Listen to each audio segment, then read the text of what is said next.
பிரியமானவர்களே, கர்த்தர் இன்றைக்கு உங்களோட பேசவிருக்கும் வார்த்தையை கேட்கலாமா? ஏசாயா 51 அதிகாரம் 9 எழும்பு எழும்பு பலன் கொள், கர்த்தரின் புயமே, முந்தின நாட்களிலும் பூர்வ தலைமுறைகளிலும் எழும்பினபடி எழும்பு. எனக்கு பிரியமான தேவ பிள்ளைகளே, இந்த நாட்களிலும் ஆண்டவர் நாம் எழும்ப வேண்டும் என்று விரும்புகிறார். அது மாத்திரமல்ல, நாம் பலனை தரித்து கொள்ள வேண்டும் என்று ஆங்கில மொழியாக்கங்கள் சொல்லப்பட்டிருக்கிறது. நாம் எப்படி இருந்தோம், இன்றைக்கு எப்படி இருக்கிறோம் என்பதை நினைத்து பார்க்க வேண்டிய நேரம் இது. வசனம் சொல்லுகிறது, நீ எப்படி மாற வேண்டும் என்றால் முந்தின நாட்களில் இருந்தது போல, பூர்வ தலைமுறையினர் எழும்பினது போல எழும்ப வேண்டும் என்று ஆண்டவர் விரும்புகிறார். அதாவது ஆண்டவர் உன்னை ரட்சித்த ஆரம்ப காலத்தில் நீ எப்படி ஆண்டவருக்காய் வைராக்கியமாய் இருந்தாயோ, ஆண்டவரை நான் உமக்காக எதை வேண்டுமானாலும் செய்வேன், செத்தாலும் சாவேனே தவிர உமக்கு பிரியமில்லாததையோ நீர் வெறுக்கிற காரியத்தையோ எந்த காரணத்தை கொண்டும் நான் செய்யவே மாட்டேன் என்று இருந்தீர்களே, சில காரியத்தில் தீர்மானம் எடுத்திருந்தீர்களே, அன்றைக்கு எப்படி தானியேல் இந்த பூதம் தன்னை தீட்டுப்படுத்த கூடாது என்று இருதயத்தில் தீர்மானம் பண்ணினது போல நீங்கள் எத்தனை தீர்மானம் எடுத்திருந்தீர்கள்.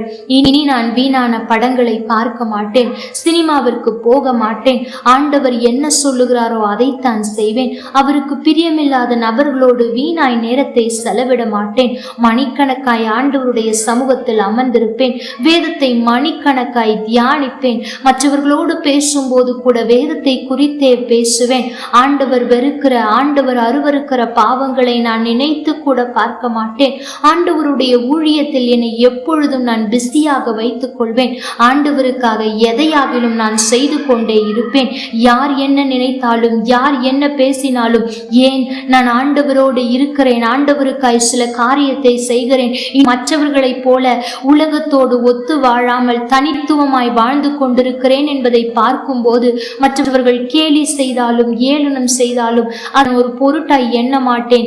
என் தேவனுக்காய் நான் இதை பார்த்து கொள்ளுவேன், இதை சகித்துக் கொள்ளுவேன், அவர் இருதயம் சந்தோஷப்படுகிறதே அது போதும் என்று இருந்தாயே, அந்த வைராக்கியம் எங்கே போனது?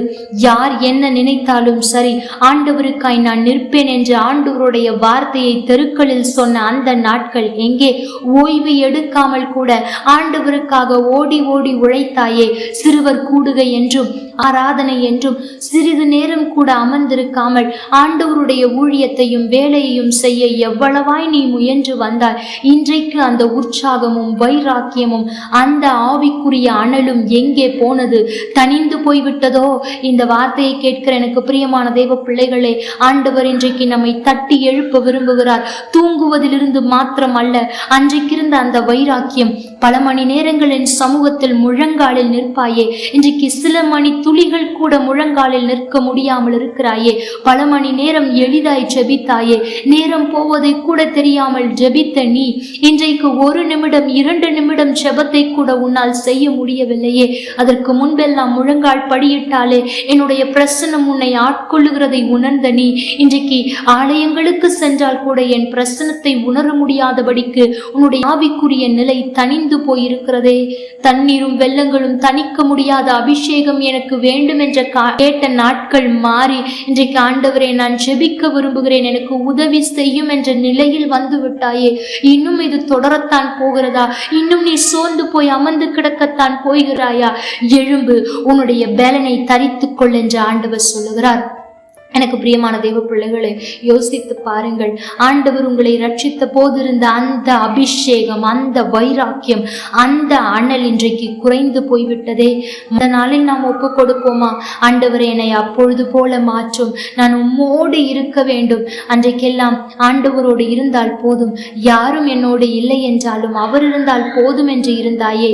ஆனால் இன்றைக்கு அவரை விட்டு விட்டு மற்றவர்களை பிரியப்படுத்தி கொண்டிருக்கிறாயே என்று ஆண்டவர் நம்மை பார்த்து கேட்கிறார்.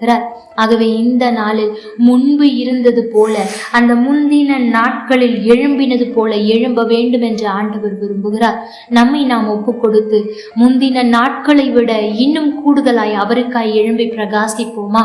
இன்றைக்கு முடிவு செய்யுங்கள். கர்த்தர் தாமே உங்களோடு கூட இருந்து உங்களை ஆசீர்வதிப்பாராக. ஆமென்.